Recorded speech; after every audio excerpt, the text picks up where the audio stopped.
Bueno, bienvenidos a un nuevo video de la Cátedra de Automatismos Industriales 1.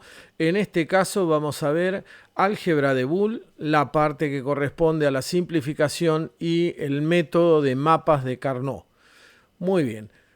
¿Qué es este tema de los mapas de Carnot? Los mapas de Carnot son una representación gráfica de la función que por la forma matricial que tiene el mapa, con un total de 2 a la n celdas, donde n es el número de variables, permite la simplificación de funciones por inspección visual. La ventaja del mapa es que me permite ver cómo se pueden simplificar con una simple inspección visual. Las celdas están ordenadas, las celdas de este mapa, que es una matriz en realidad, están ordenadas de forma tal que las celdas vecinas, en términos lógicos, estén ubicadas como vecinas en términos físicos, en el plano o en el espacio. Las formas de identificación de las celdas. Se identifican las columnas y las filas por las variables al borde del mapa K. Se identifican las columnas y las filas en que las variables asumen el valor 1. Esto es para hacer digamos, la suma de productos, la expresión en suma de productos. Y a la numeración de columnas y filas se la realiza no en binario común, sino en código Gray. Y esto es para que se cumpla el tema de las adyacencias lógicas, lo que mencionábamos antes, en las transiciones, para que siempre haya una transición que tenga un valor en común al ir variando de columna en columna o de fila en fila. Ahora lo vamos a ver con más claridad cuando veamos directamente las tablas. Vamos a ver entonces cuáles son las tablas de Carnot.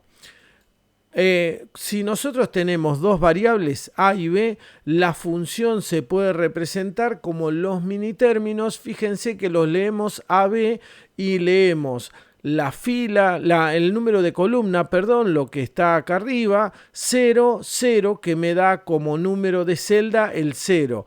Después tengo la 1, 0 a la derecha, la que está en celeste, que es la celda 2, si la paso a su descripción en decimal. Después está la celda 0, 1, que me da el 1, y la 1, 1, que me da el 3. En dos variables es fácil ver el mapa de Carnot, es muy sencillo y no lo vamos a usar tanto. Sin embargo, por ejemplo, en tres variables, que ya es más común, podemos ver cómo se forman A y B desde 0, 0 combinado con C, que toma valores como 0, 1, entonces van tomando las celdas los distintos valores. Esto es simplemente a los fines de identificar cada celda como una línea de la tabla, es decir, la línea 0 de la tabla está a la izquierda y arriba, la línea 1 de la tabla está a la izquierda y abajo, y así sucesivamente. No vamos a usar estos números en la tabla de Carnot, es simplemente para mostrar la distribución de la tabla como sería con respecto al mapa de Carnot. Si tuviéramos 4 variables, se ponen 2 variables en la parte de las filas y 2 variables para las columnas, ¿sí? Digamos, en este caso A y B son los encabezados de columna y CD son los encabezados de la fila, ¿sí? Donde pueden tomar cada una de las variables, por supuesto, todos los valores posibles, y eso va dándole el valor de fondo de la línea correspondiente en la tabla de verdad. Y después, por último, 5 variables se representarían con 2 tablas en paralelo, en las cuales estaría diferenciado, por ejemplo, el hecho de que irían 3 variables como encabezado de columna y 2 variables como encabezado de fila. La única diferencia que tienen estas dos tablas, la de la izquierda y la derecha, es que el valor de la variable A en la tabla de la izquierda, ustedes fíjense, es 0, 0, 0, 0, 0, 1, 0, 1, 1, 0, 1, 0, así que A en la izquierda es siempre de valor 0 y A en la derecha es siempre de valor 1, toma siempre valor 1, y los valores de la función que van a ir acá en cada cuadrícula tienen que tener en cuenta esa posición, ¿sí? Ahora lo vamos a ver con una aplicación práctica y vamos a ver cómo se utiliza el mapa para simplificar funciones y cómo podemos hacer para ver con facilidad cuáles son las partes que se pueden simplificar. Vamos a tomar una tabla de una función cualquiera, esta que tenemos acá, una función de 4 variables, y tenemos el mapa de Carnot de las 4 variables donde hemos mapeado, se dice, las variables que toman valor 1. ¿Ven? Acá están.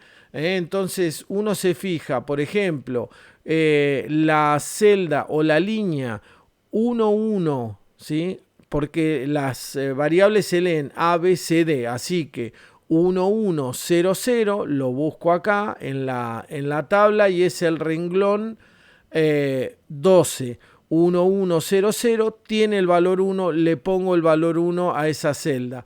1, 1, 0, 1, recuerden que los encabezados de fila y columna van según el código Gray. Fíjense que van de 0, 0, 0, 1, 1, 1. No el 1, 0 que sería el que seguiría, sino 1, 1 y ahora sí 1, 0, tal cual como hacemos con el Gray. Lo numeramos en los dos casos con Gray hacia la derecha y hacia abajo, ¿sí? Y ahora vamos llenando nuestro mapa acá con los valores de 1 nada más. Por ahora ponerle los ceros es realmente complicar innecesariamente. ¿Se podrían poner? Sí, se podrían poner. Habitualmente no se ponen, ¿sí? Habitualmente no los dibujamos. Después vamos a ver un caso donde sí lo hacemos, pero habitualmente nosotros nos vamos a guiar con esta forma de obtención del mapa, que es la de obtener la suma de productos, la suma de productos. Entonces llenamos toda la tabla como vemos acá y empezamos a buscar lazos adjuntos, es decir, empezamos a buscar que unos están vinculados, por ejemplo, de a 2, y ahí podemos marcar, por ejemplo, este lacito, donde hay dos celdas adyacentes que tienen el valor 1. ¿Qué pasa en este caso? Bueno, lo vamos a ver primero con las propiedades del álgebra de Boole, después ya no las vamos a usar más. Ahora para la explicación sí.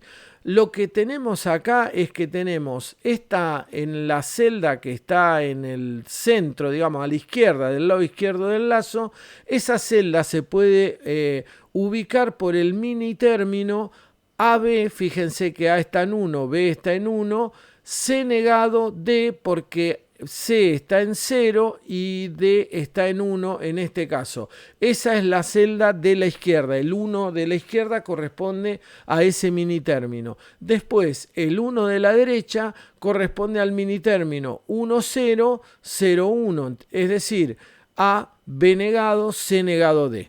Si yo hago una agrupación por factor común, simplemente lo que podemos ver es que en común esas dos celdas tienen A, C negado D por B más B negado. Como B más B negado es siempre 1, se elimina y me queda que esa celda me describe el A C negado D, o sea, simplifiqué 2 a una sola expresión. Lo voy escribiendo, pero esto no es todo. Esta es la primera parte. Entonces, escribo este primer lazo que yo conseguí de simplificación. Un segundo lazo. Los lazos siempre se forman de valores pares, o sea, pueden ser de A1, de A2, de A4 o de A8 o bueno, de A16 en mapas más grandes, aunque no los vamos a ver nosotros en la práctica. El próximo lazo que podemos ver que se forma es el de los 4 unos longitudinal por debajo de la columna que tiene el encabezado 1, 1. En este caso también vamos a hacer la expresión para ver cómo se llega a pensar que eso se simplifica y escribimos las 4 celdas que están incluidas en ese lazo, las inscribimos con la descripción de los valores que toman sus variables. Entonces, A y B siempre van a tomar valor positivo, no van a estar negadas en esta columna porque corresponde a la columna 1, 1 para A y B. Así que A, B, 0, 0, CD, entonces C negado, D negado. La segunda fila de esta columna va a ser AB, C negado D, ABCD sin negar ninguno, y ABCD negado va a ser el último uno que está acá abajo. Si ahora sacamos de factor común AB, vemos que nos queda como factor común por C negado, D negado, etcétera, etcétera, etcétera, y que finalmente, y esto es lo más importante, nos queda que toda esa columna que fue vinculada con un mismo lazo porque eran todos unos, es AB, es la expresión AB simplificada. Entonces, en nuestra función le agregamos esto que acabamos de deducir. Entonces tenemos AB como agregado, como parte agregada a la descripción de la función simplificada. Recuerden que esta función por el mapa de Carnot es una función simplificada que se expresa como suma de productos, no como suma canónica de productos, sino como suma de productos. Y después podemos encontrar un lazo de 4 que, aunque repitamos, no es problema, pero que podemos encontrar en esta posición. Ahí tenemos otros 4, pero esta vez los 4 unos adyacentes forman una especie de cuadrado y están descritos por BD. ¿Por qué están descritos por BD? Porque ahora ya sí la regla que se usa para la simplificación del mapa. Si ustedes se fijan, cuando yo hago este cuadradito, A pasa de 0 a 1. Así que no va a estar en la descripción. A no va a estar en la descripción. B, en cambio, tiene el valor 1 en la celda de la izquierda y el valor 1 en la celda de la derecha. Así que sí va a figurar. Entonces pongo B como descripción de lo que está en los encabezados de columna. Ahora me voy a los encabezados de fila. C pasa de 0 a 1. Así que no va a estar en los encabezados, no va a figurar en la función porque cambia de 0 a 1 en este cuadradito, en este lazo cuadrado que yo acabo de marcar. En cambio D es constante, está en valor 1 arriba y abajo, por lo que no va a estar negado, va a estar afirmado y escribo D. B por D es la última parte, ya encerré con lazos todos los unos que había en la función y esta es la expresión mínima porque me lo asegura el mapa de Carnot. Al obtener una simplificación por Carnot, esta es la simplificación mínima. ¿Es la única? No, probablemente haya más formas de escribir esto. Por ejemplo, yo podría haber tomado solamente un lazo de 2 acá en estos dos unos y obtener una expresión equivalente. Pero la expresión siempre es simplificada en el caso de salir de un mapa de Carnot. ¿Se entiende? En este caso, si me quedara un 1 aislado en alguna celda que quedara por ahí, habría que describirla simplemente por el mini término en el cual se encuentra ubicado ese 1. Por ejemplo, supongamos que estuviera abajo a la izquierda, sería A negado, B negado, C, D negado. ¿Sí? Y ese 1 estaría aislado, se sumaría ese mini término a la función porque me quedó un 1 que no pude encerrar con otros y que por lo tanto no es simplificable. Vamos a ver otros casos de simplificación que son casos especiales. Por ejemplo, supongamos que tuviéramos una función que solamente estuviera descripta por los unos ubicados en la columna 0, 0 y en la columna 1, 0, todos unos. En ese caso, ¿sí? Esta es la función, se ve ahí fácilmente, esta es la función y lo que nosotros tenemos que hacer para simplificar es tomar los 4 unos del lado de la izquierda y los 4 unos del lado de la derecha y decir que son adyacentes porque de hecho lo son.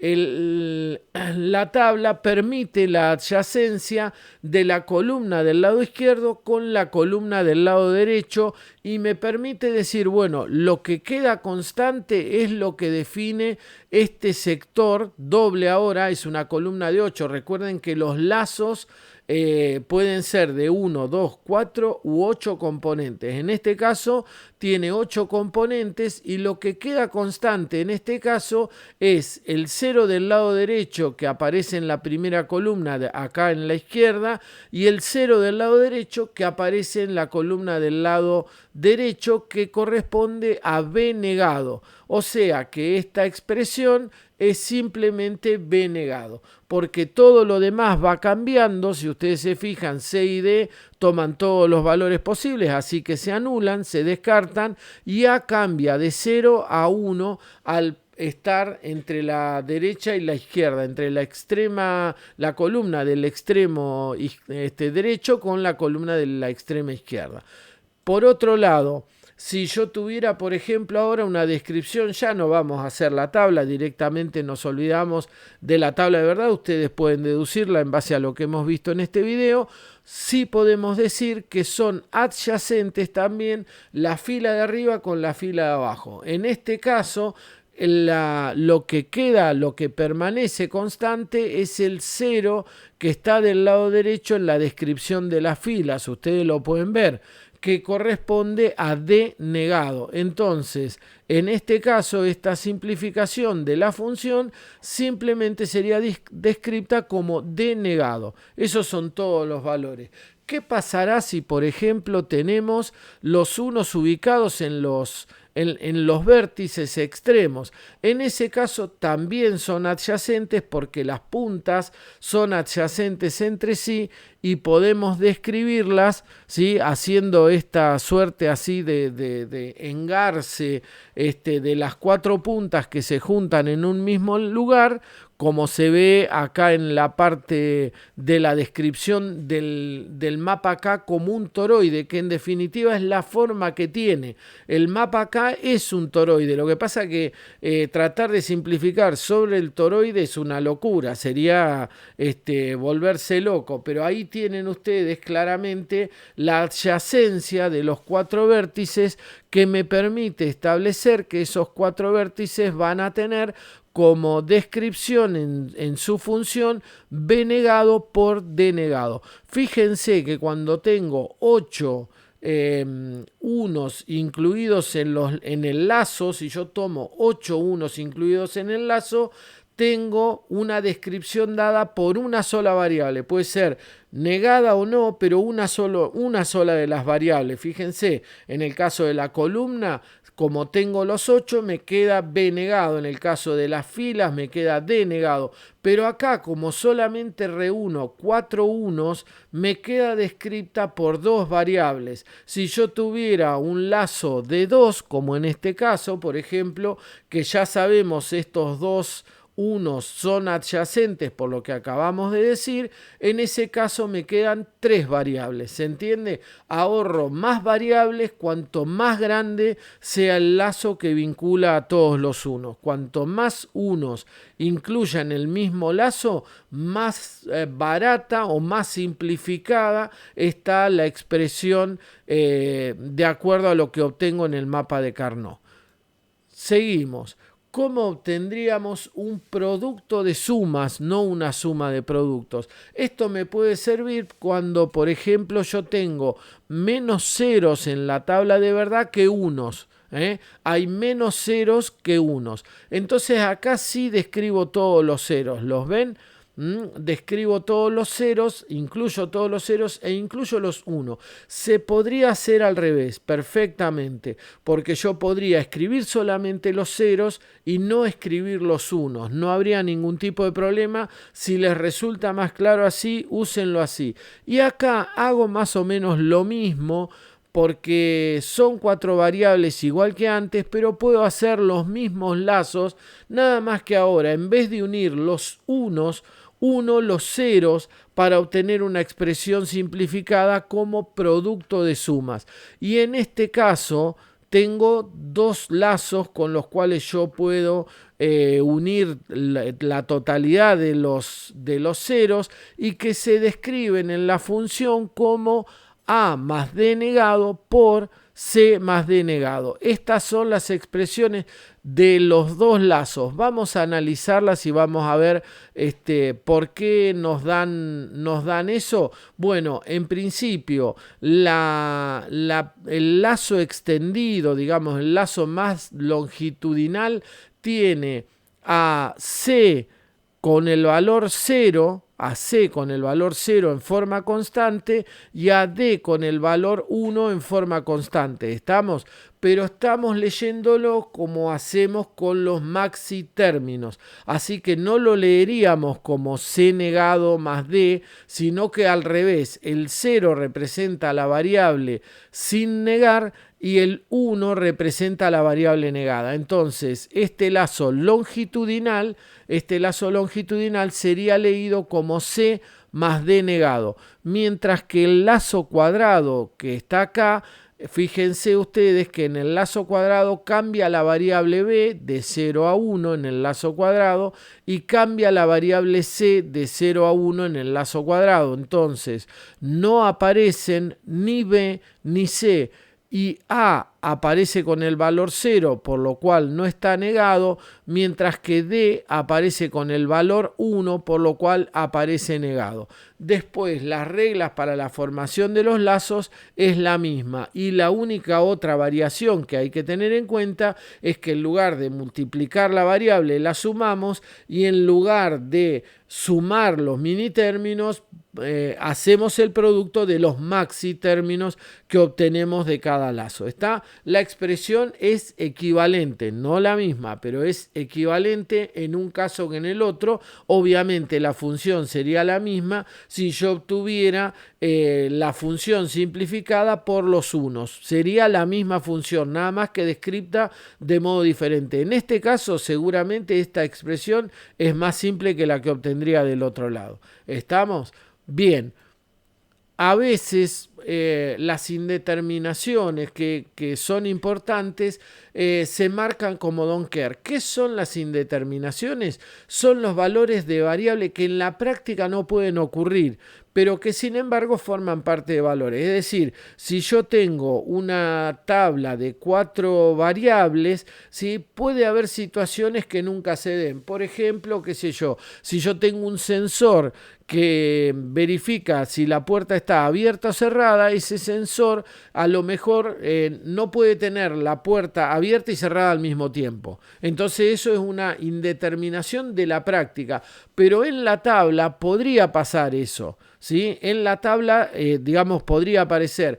Como es un valor que en la práctica nunca va a aparecer, lo que hago es marcarlo con una X. Cuando lo marco con una X, puedo hacer que ese valor tome el valor 0 o el valor 1 de acuerdo a lo que a mí me convenga para simplificar. Vamos a hacer una explicación más extensa, así se entiende bien lo que estamos diciendo. Supongamos que en este caso el valor 0010 no se puede dar nunca, el 0011 por cuestiones de la práctica. Después vamos a tener que ver cuando hagamos diseño a ver cuándo se dan estas cuestiones. Pero por ejemplo, qué sé yo, podría ser que tener una prealarma de incendio cuando están actuando los matafuegos, por ejemplo, es algo que no tendría ningún sentido y no se va a dar. Entonces yo lo marco con una X como que es una situación que a mí me va a permitir simplemente reducir mi expresión para hacerme más fácil la vida cuando yo tengo que usar compuertas para describir el circuito. Entonces, tengo las X, las indeterminaciones, los don't care, que están en la tabla de verdad, las paso al mapa acá, ¿sí? Como ya vimos que se hace. Y ahora le busco la vuelta para obtener la expresión más simplificada posible. Fíjense que en este caso es fácil ver que si esta X, la que está acá abajo en 1001, toma el valor 1, me permite simplificar la expresión con 4 unos. Entonces achico un montón, como lo que decíamos antes. Cuanto más unos yo pueda juntar en un solo lazo, más me conviene, porque así de esa manera reduzco la cantidad de variables en juego. El otro lazo, eso Entonces, en este caso va a ser A por C negado. Fíjense porque A es 1 en el encabezado de la tabla del lado izquierdo, es 1 en el encabezado del lado derecho. Entonces A está, B en cambio cambia de 1 a 0, C permanece negado porque es valor 0 en las dos filas que componen este cuadradito, y D, que cambia de 0 a 1, se va. O sea que este cuadradito se expresa simplemente con A por C negado. A esto yo puedo agregarle ahora un lazo más extenso si considero que esta indeterminación de acá abajo es un 1 y me conviene para aprovecharlo. Entonces sumo A por B, porque A y B son las dos que están y están positivas y está todo lo largo. Y después, obviamente, el lazo que me queda aislado, simplemente trato de meter ese 1 ahí para que me quede fácil, el 1 que aparece en el lazo de la izquierda, que me queda B por C negado por D negado. Por supuesto, podríamos trabajar esto un poco algebraicamente para hacer alguna reducción, pero esta ya es, digamos, una buena simplificación de la función. Y las 2x, los don't care, que están en 0, 0, 1, 1 y en 0, 0, 1, 0, lo que tengo que hacer es considerarlo 0, porque si no me complican la vida. Entonces ya no agrego nada a la función queda como está. Algunas indeterminaciones las consideré 1, otras indeterminaciones las consideré 0 y simplifiqué mi función al valor más simple posible. ¿Está? Bueno, hay muchas cosas para ver de mapa de Carnot, pero básicamente este es el funcionamiento. Después lo que hay que hacer es hacer mucha ejercitación y tratar de aprender todos los conceptos involucrados, porque cada conceptito que explicamos nosotros un poco acá a la ligera a veces puede llegar a complicar para ver si tenemos la resolución o no de una determinada función en su forma mínima.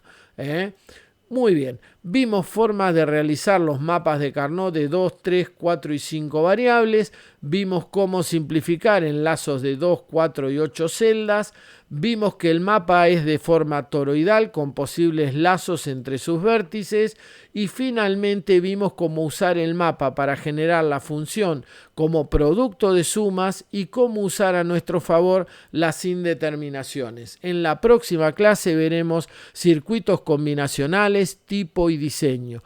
Nos vemos la próxima clase y, como siempre, si te gustan los contenidos del canal, deja un like y suscríbete para recibir todas las novedades. Nos vemos en el próximo video. Muchas gracias.